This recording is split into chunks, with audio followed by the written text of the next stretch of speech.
Saludos amigos, bienvenidos al programa de la Televisión Nacional que trata más temas en menos tiempo.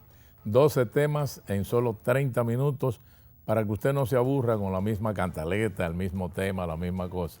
Por ejemplo, en el programa de hoy vamos a estar felicitando y hablando de la extraña ruta de la avioneta, de la poca efectividad del centro C5I de las Fuerzas Armadas, de cómo comenzar el año escolar en agosto, del enano que nadie veía, de nuestro honorable embajador en Egipto, de la visita del CONEP a Danilo, de lo primero que debe hacer el nuevo ministro de Agricultura, de la necesaria reforma constitucional y de muchos temas más. Así que vamos a comenzar.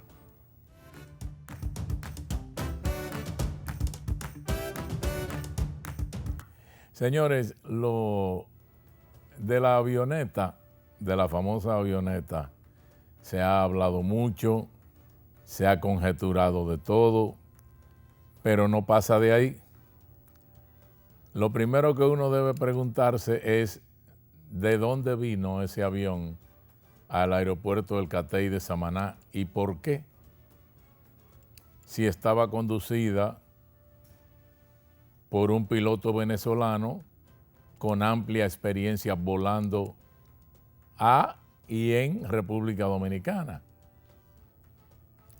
Incluso hace apenas un año estaba cumpliendo prisión este piloto, prisión preventiva, por un proceso judicial referente a otra aeronave que él intentó sacar ilegalmente del país. Eso parece que no despertó el interés de los organismos de seguridad del Estado, digo yo. Porque él volvió, estaba volviendo aquí. O sea, me van a decir que no se sabía de quién se trataba, el piloto que venía manejando esa avioneta. O esa avioneta ya estaba aquí y él llegó de otra manera. Me van a decir que para poder volar del Catey a Puerto Plata, echar combustible y salir supuestamente para Barahona, no tenía ese piloto el respaldo de alguien con poder. ¿Cómo le dan permiso para volar a Barahona sabiendo bien los controladores que en fin de semana ese aeropuerto no opera y que días de semana cierra a las 5 de la tarde? O sea, mire, sin mano amiga, nada de eso se puede. ¿Qué trajo ese avión cuando vino? ¿Y qué iba a buscar para Venezuela? Debía llegar hasta el aeropuerto Santa Bárbara, que está a unas 15 millas del lago, ahí donde se tiró, o se le acabó el combustible y debió tirarse en el lago Maracay, o tuvo una falla de un motor, porque parece que el avión, según me dicen, le hicieron una reparación aquí en un motor, o le falló el contacto que supuestamente le esperaba para alguna transacción de ya usted sabe qué. ¿Por qué un piloto de avioneta en un viaje declarado ilegal porta un teléfono satelital? Todos se preguntan hoy cómo es que este piloto estaba en libertad y cómo siguió volando normalmente y desde luego la más interesante de las preguntas, ¿quién lo trajo al país? Señores, en todas las terminales de aviación del país, el CESAC tiene una plataforma instalada, una plataforma llamada SIAGA, mediante la cual monitorean todos los vuelos de esta categoría y verifica los planes de vuelo de todos. Ese desvío huele a complicidad y no se entiende cuál es la función de los tucanos que ante una situación como esa deben ser llamados a persecución y búsqueda. Digo, si es por lo legal, ¿no? Pero un piloto que se supone estaba preso y se mueve con esa libertad por los aeropuertos del país, debe de estar muy bien respaldado por alguien con capacidad para mover los hilos de la impunidad. Lo dejamos ahí y en un momento comenzamos con las felicitaciones.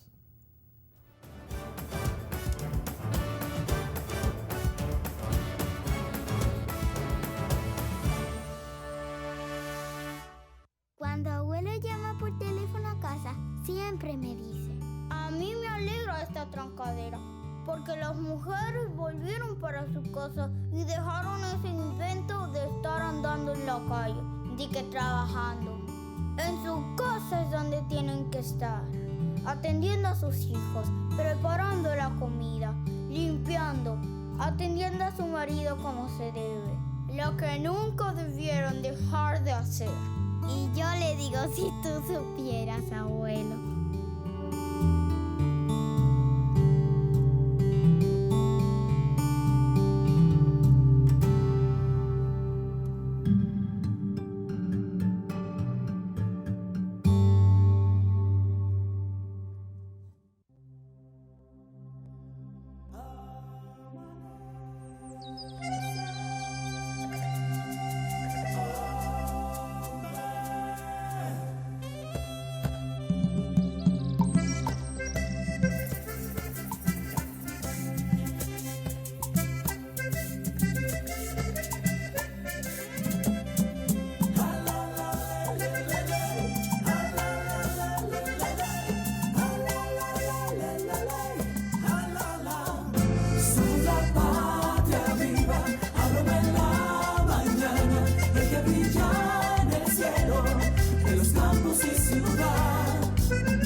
Café Santo Domingo, lo mejor de lo nuestro.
Me reí mucho cuando vi la visita que le hizo el Luis Abinader al Centro de Control, Comunicaciones, Computadora, Ciberseguridad e Inteligencia, C5I de las Fuerzas Armadas, por las bonanzas que resaltó el ministro de Defensa de ese costosísimo centro delante del próximo presidente, inclusive calificándolo como el más avanzado de toda la región, superior a Cuba y a Puerto Rico y Venezuela. Bueno, pero entonces, ¿cómo se explican todos estos videos donde se ven los haitianos entrando por trulla en fila india al país? ¿Cómo es que siguen penetrando? ¿Cómo es que se van cuando quieren y vuelven cuando les da la gana nuevamente a seguir con sus trabajos o a pedir en las esquinas o sabe Dios a qué. ¿Cómo es que este equipo tan moderno y un personal humano cada vez más numeroso no puede detener eso? ¿O es que sí lo saben pero lo permiten por razones de corte político o por instrucciones superiores? Caramba, tantos drones, tantos vehículos de montaña, tantos helicópteros, cámaras, para simplemente mostrarlo a la prensa y a invitados importantes. No, denme resultados, por Dios.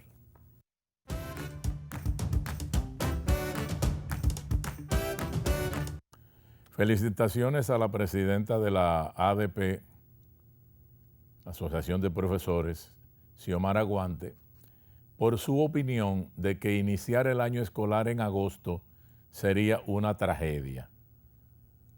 Y yo creo que el término no es exagerado.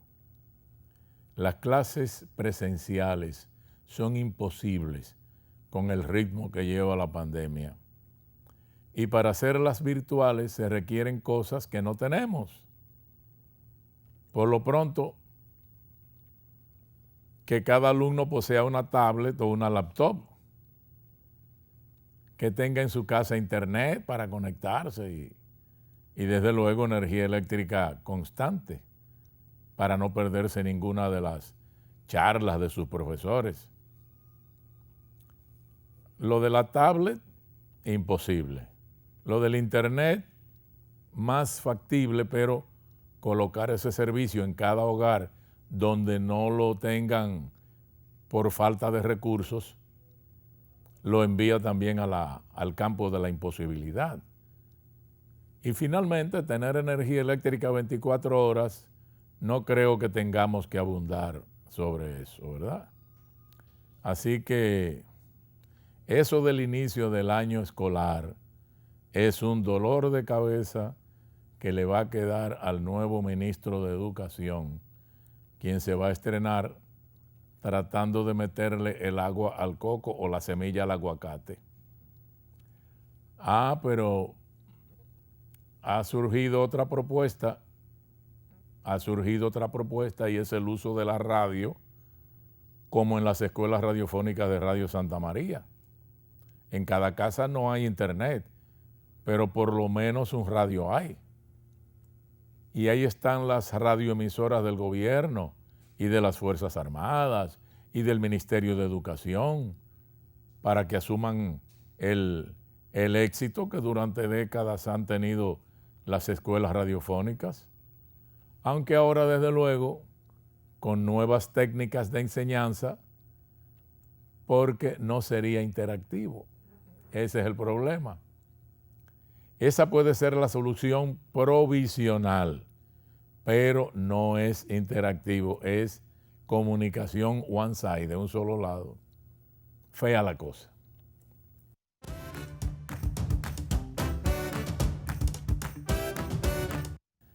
Si mal no se interpreta la información, quiere decir que el enano, el considerado como uno de los líderes de la red de César el Abusador, fue detenido la semana pasada en el mismo centro de la capital porque fue solicitado en extradición por Estados Unidos, pero no por iniciativa de nuestros organismos de seguridad ni de nuestra justicia. Estamos hablando de un ciudadano que supuestamente lavó al menos 260 millones de dólares. Compró apartamentos, compró villas, casas, carros Ferrari, Porsche 911, McLaren, Bentley, Range Rover. Pero nuestras eficientes autoridades no sabían absolutamente nada de la existencia de este enano, de este caballero que se desenvolvía normalmente por las calles de la capital. Un muchacho criado en la yuca, señores, que progresó como la espuma de la cerveza, con tantas señales de abundancia y solo es detenido en vista de una petición de extradición que hiciera Estados Unidos? Eso es algo que deja mucho que pensar con relación no solo a este caso, sino a tantos del pasado, como el de Quirinito y el del mismo César el Abusador. ¿Cuánta charlatanería hay?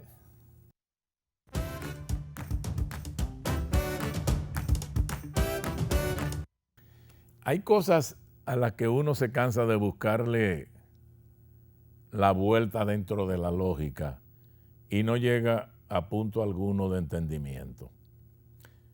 Tal es el caso de la actitud asumida por el embajador dominicano ante la República Árabe de Egipto, Aquiles Leonel Ledesma, que según la ministra consejera de esa embajada, en una carta que envió al ministro de Relaciones Exteriores de aquí, dice que el señor Ledesma no cumplía con su misión y por eso fue destituido.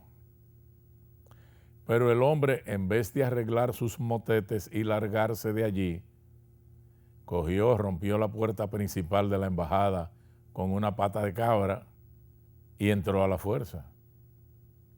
Y ya allí adentro rompió las luces y todas las puertas, mantuvo la embajada bajo custodia y dormía allá adentro, rompió todos los llavines de las oficinas, borró los correos de las computadoras, borró toda la información disponible en la embajada, pero entonces se encerró allí y no dejaba ingresar a los empleados. Finalmente tuvieron que llamar a la Policía Nacional porque el hombre no hacía caso a la policía local que custodia la embajada.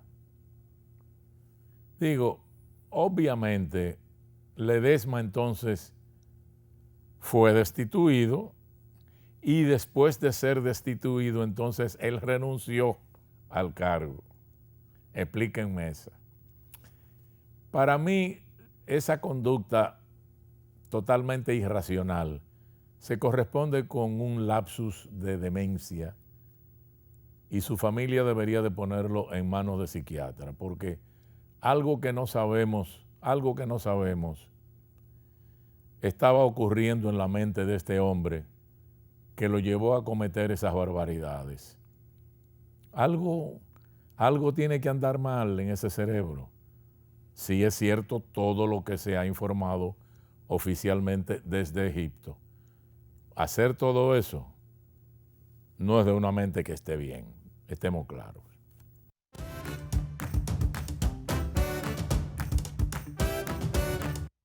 Felicitaciones al CONEP por el gesto de ir en comisión bien representativa a las oficinas del presidente de la República a darle un abrazo de agradecimiento por todas las atenciones y favores recibidos. Y bueno, también para darle un poco de aliento optimista en vista de que perdió las elecciones. Digo, sí, él fue quien la perdió, porque él fue quien aseguró, yo gano estas elecciones, ¿usted recuerda? Pues bien, no hay razón para despotricar contra el CONEP por esta visita post-derrota. Porque el CONEP, el sector empresarial, siempre ha sido un apoyador de los gobiernos. Mucho más si esos gobiernos les han mantenido ciertos privilegios fiscales, ciertas exoneraciones, que a final de cuentas eso es lo que le interesa a los empresarios. Y por eso siempre mojan por la izquierda la mano opositora también. Así que nos parece muy justo que el CONEP haya ido a Palacio para derramar unas cuantas lagrimitas con su líder político de turno, porque ahora cambia. Usted verá con el nuevo, usted verá.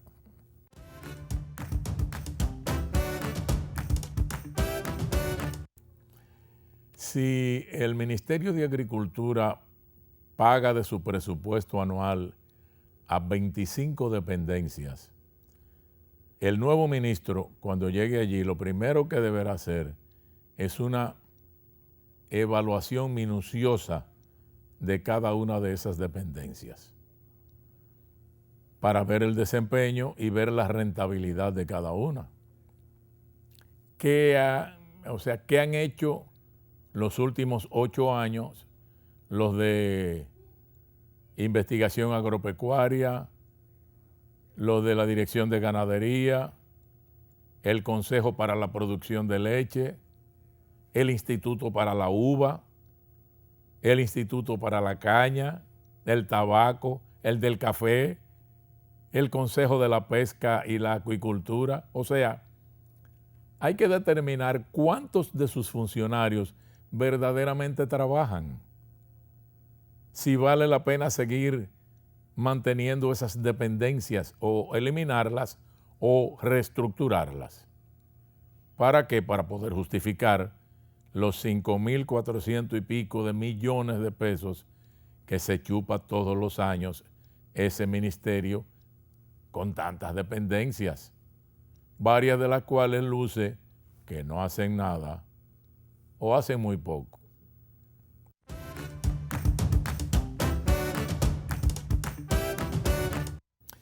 En vez de criticar y bombardear, debería saludarse positivamente el anuncio hecho por el que será consultor jurídico del próximo gobierno, de que de inmediato someterán una reforma constitucional para poder lograr la independencia real del Poder Judicial, recomponer el Consejo de la Magistratura y el rol de la Procuraduría General de la República.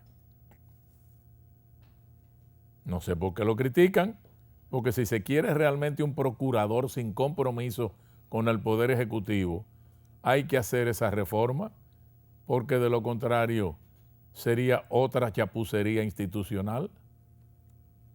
Con esa reforma se dejaría fuera del Consejo de la Magistratura a ese procurador, al igual que la sustitución del segundo juez de la Suprema Corte de Justicia por el presidente del Tribunal Constitucional. Digo, yo no sé usted, pero entiendo que esa fue una de las promesas de campaña que más atrajo votos a favor de Abinader. Me refiero a lo del procurador independiente. Entonces, no hay misterio en esto. Si se quiere procurador independiente, hay que hacer reforma constitucional. Entonces, que se proceda al día siguiente de la toma de posesión y punto. Más nada. En un momento venimos con más felicitaciones. No se vaya.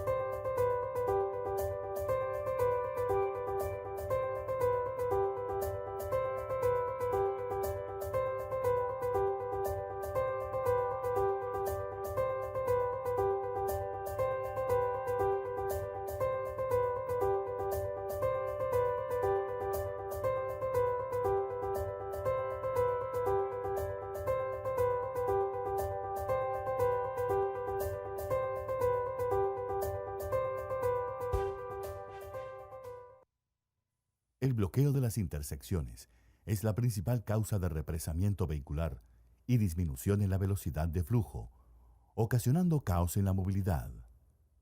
Cuando usted se encuentre en una intersección, esperando que la luz del semáforo cambie a verde, solo podrán proseguir su marcha cuando haya espacio suficiente para que su vehículo pase completamente la intersección, sin obstruirla, como lo hace el vehículo de color verde. Aunque la luz del semáforo esté en verde, los vehículos solo podrán proseguir uno a uno cuando haya espacio suficiente para que al pasar queden completamente fuera de la intersección, de la línea antibloqueo y de la cebra. Si usted no respeta el espacio peatonal o se queda dentro de la intersección, como lo indican los vehículos rojos, Cuando la luz del semáforo cambie, dando paso a otros vehículos, estos no podrán avanzar, ocasionando riesgo de accidente, represamiento de vehículos y bloqueo de la intersección. Esto aplica para todas las intersecciones con o sin semáforo, incluso sin línea antibloqueo. La movilidad también depende de ti.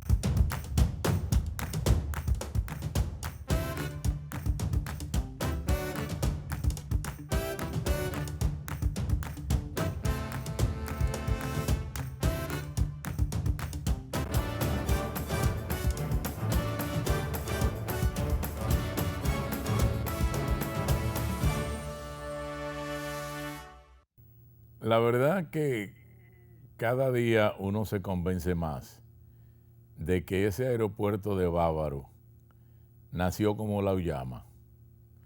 Porque mire que le han resuelto todo en tiempo récord. Todo. Ahí está la gente del Salado de Higüey protestando porque Medio Ambiente se niega a dar detalles sobre el estudio de impacto ambiental. Dice que para la vista pública no convocaron a las entidades que tienen que ver con el quehacer turístico y aeronáutico, o sea, la Asociación de Hoteleros, del aeropuerto de Punta Cana también, etcétera, ¿no? La verdad que causa suspicacia el nivel de celeridad con que se han otorgado las autorizaciones para este aeropuerto justo antes del traspaso de gobierno, perdón. Ese es un pleito esencialmente de los Rainieri y los Azzurri. Pero se entienden ciertas otras cosas cuando se conoce de la supuesta lista de los accionistas de este nuevo aeropuerto. Y dejémoslo ahí porque yo no tengo confirmación, pero ahí hay unos nombrecitos.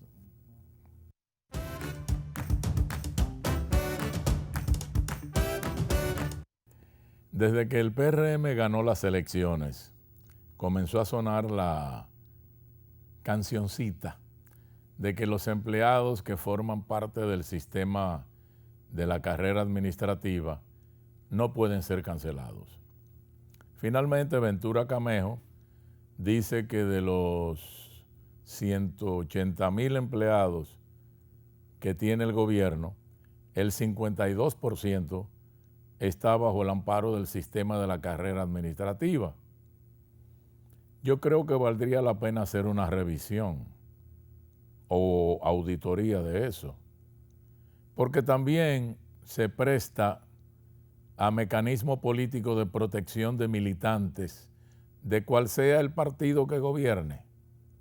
O sea, yo te ingreso como miembro del sistema de carrera administrativa, tú mantienes tu empleo y sigues siendo mi columna ahí en el área política. Digo yo, todo se puede, aquí se ve de todo. Entonces, que se haga una revisión, que se haga una auditoría para evaluar los méritos de cada uno y determinar si merecen o no formar parte del sistema de carrera administrativa. ¿De acuerdo?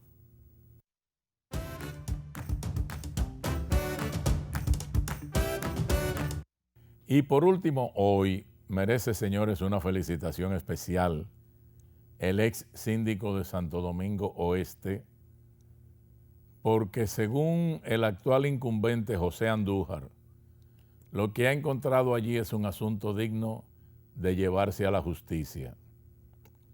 Una lista de irregularidades monstruosa, deudas por más de 400 millones a contratistas y suplidores, sustracción de dinero de la cooperativa de empleados y de la TSS, una nómina de más de 300 empleados que cobraban aunque residen fuera del país, y cientos de personas que iban a cobrar, pero que ni siquiera sabían el departamento a que pertenecían.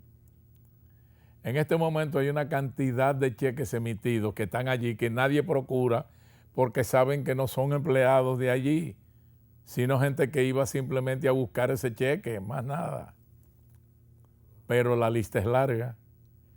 El asunto del seguro médico de los empleados suspendido, el seguro de los regidores también. Bueno, si el departamento jurídico no sienta un precedente con este caso, eso sería realmente muy penoso en un momento en que el pueblo votó indignado por la corrupción. Señores, muchas gracias y hasta la próxima.